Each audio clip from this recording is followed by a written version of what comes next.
Ako je verovati ženama, mislim ženskoj intuiciji, Kosovo očekuju bolji dani. To potvrđuje i posljednji izveštaj ranog upozoravanja UNDP-a iz juna 2010. godine, gde se navodi da su žene daleko manje zabrinute od muškaraca u pogledu njihove i budućnosti svojih porodica. Otkud taj iznenadni izliv optimizma? O tome u emisiji Slobodno srpski.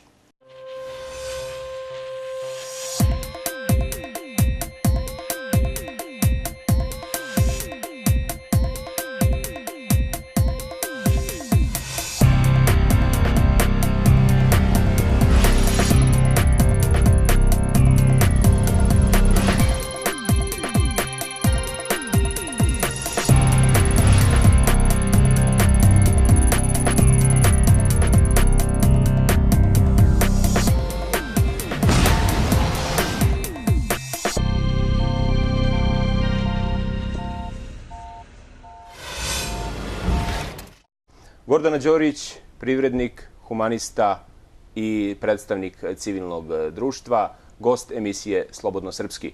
Dobrodošli. Još bolje vas našli. Verujete li vi u bolju budućnost? Sigurno. Uvek sam verovala. Bez obzira na sve ono što se događalo ovdje na ovim prostorima, ja sam verovala i verovat ću i buduće. I tako se ponašam. Brine li vas nešto? Mnogo toga, ali ne trebamo samo da brinemo.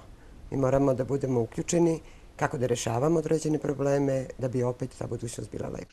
Gordana Đorić rano je ušla u poslovne vode. Posle uspeha u državnim firmama i javnom sektoru, Gordana se osokolila i bila je prva žena na Kosovu koja je osnovala privatnu firmu. Kako se to desilo? Desilo se, znate i sami, 90. godine kako je vreme bilo, da su se gasile mnoge firme, da su ljudi ostajali bez posla. Normalno, ja sam vidjela tu jednu mogućnost da sve ono što sam znala, umela i bila sam u prilici da ja sama kreiram poslovnu politiku u svom preduzeću i normalno, kad je zakon donešen, ja sam se ohrabrila i registrovala preduzeće. Vratimo se u tu 1990. godinu. Šta ste tada očekivali? Sigurno nisam očekivala da ću imati takvog uspeha kao što sam imala, ali očekivala sam da putem tog posla, biznisa, obezbedim svoju porodicu, da tu možemo stvarno da sve ono što zamislimo i da ostvarimo. Normalno, trebalo je pokazati jedan kvalitet. Mi smo to uspeli kao firma. Šta ste radili? Kako je tekao taj vaš put? Pa tako, prvo smo krenuli sa trgovinom, a normalno prepoznali smo ono što je jako važno bilo u to vreme na Kosovu, a to je informatika. Znači, informatika uopšte nije ni postojala. Mi smo to prepoznali i okupili mlade ljude, stručne ljude tu iz naših mesta, formirali tim i imali smo kompletan informatički inženjering. Pružali smo svim firmama, ustanovama, od škole računara, sklapanje hardvera, izrada softvera po narudžbi, obuke i sve ono što je bilo potrebno. Kako ste tada sebe zamišljali u 2010. godini? Pa ja sam zamišljala da u 2010. da se toliko firma proširi da mnoga deca koja su dolazila tu na obuku već nađu zaposlenje u toj firmi. Ali, nažalost, sve se poremetilo 1999. godine. Naravno, vremena se menjaju, ali kada je za privrednika na Kosovu bilo najbolje vreme? Pa nikad nije bilo najbolje vreme. Uvek je bilo neko teško vreme, ali trebalo je izdržati i 90-u, trebalo je izdržati i, znate i sami, u ono vreme monopolista.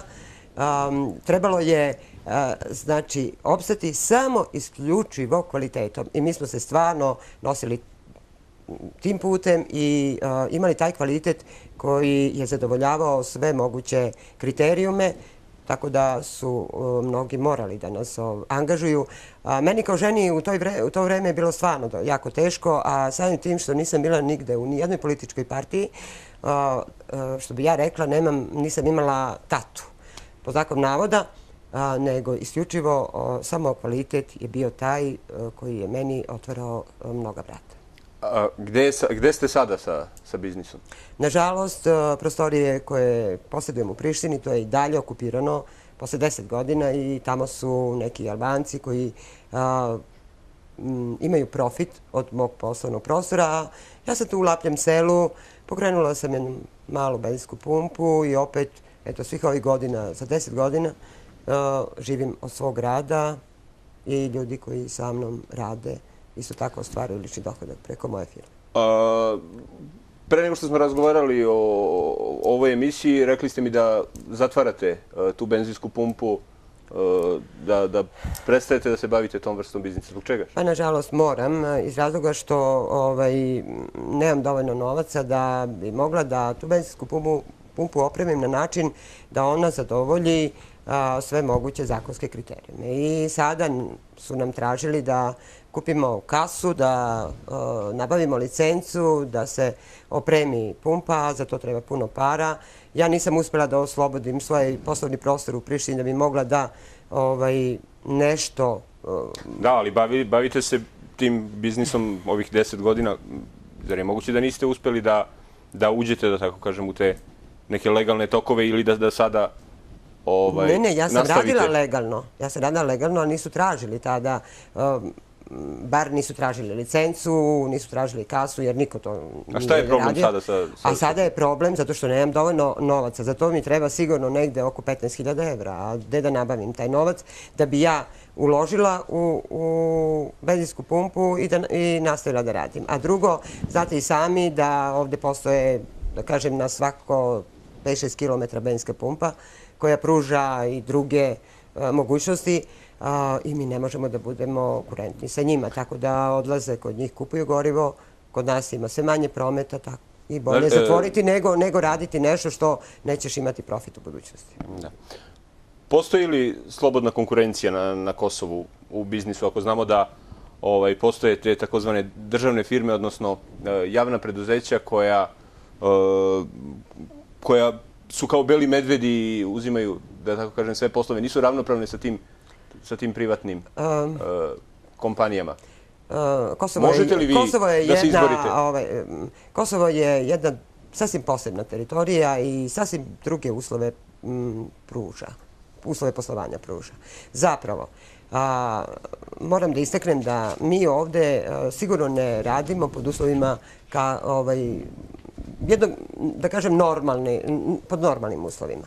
Naročito srpske sredine, zapravo te enklave. I sigurno da ne mogu da dam odgovor na to tvoje pitanje iz razloga što mi prvo nemamo poštovanje zakona i vladavinu prava ovdje na Kosovu. Tako da ne možeš ni da planiraš nešto, ne možeš ni da upoređuješ sa nekim drugim delom, jer Albanci i njihove firme sigurno da imaju monopol ovdje i sigurno je da i dalje stoji činjenica da oni... Koje firme? Ili imate neki primjer da nam navedete?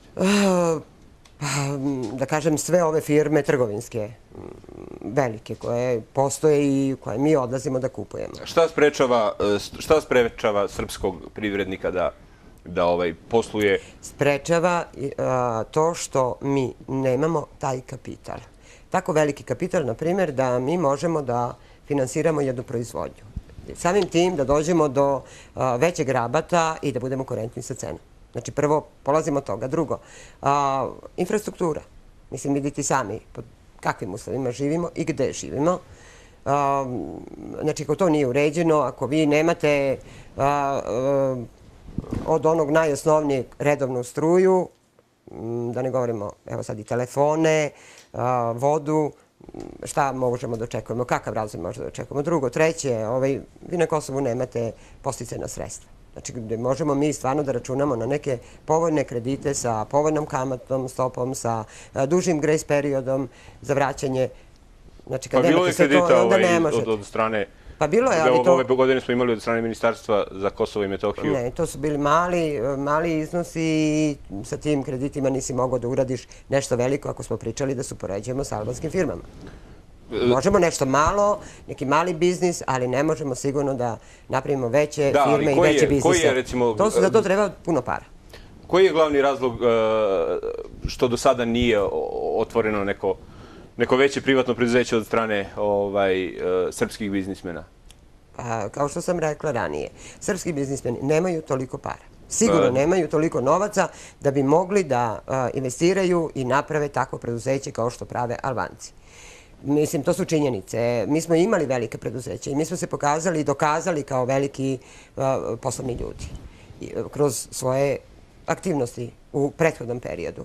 Ali ne možete očekivati od mene, kao i od mnogih Srba koji su imali velike firme u Prištini, kojima je sve okupirano, koje nisu mogli da povrate, da ponovo ulaze u rizik, da uzimaju ogromne kredite sa nepovoljnim kamatama i da investiraju na ovim teritorijama gde ne postoji ni vladavina zakona. A odakle je Albancima toliko kapitala? To pitajte njih. Postoji li diskriminacija tu prema manjinskim zajednicama? Sigurno da postoji. Da vam kažem nešto, evo pođemo od toga. Dolaze delegacije, poslovne delegacije iz, da kažem, regiona, čak i iz Evrope. Nikada nas nisu pozvali da prisustvujemo tim skupovima, pa da imamo priliku da iznesemo svoje resurse, da pokažemo svoje resurse, da zainteresujemo te poslovne ljude da dođu i da investiraju u naše sredine. A imamo mnogo toga da pokažemo. I mnogo toga možemo da uradimo. I stručni smo. Da li je postojala inicijativa sa vaše strane? Postojala je inicijativa, ali nažalost nije bilo odaziva sa one druge strane. Šta je problem? Pa ne znam, pitajte njih. Ja kažem, mi smo se uvijek odazivali kad god su nas zvali, ali je problem kod njih što oni nisu bili iskreni prema nama. Nisu nas zvali onda kad smo trebali da budemo tamo i normalno sretnemo se sa određenim investitorima, nego su nas zvali samo u slučajevima kad su hteli da imaju jednu figuru ili spisak, srpsko ime na nekom spisku da bi zadovoljili neke kriterijume njihove.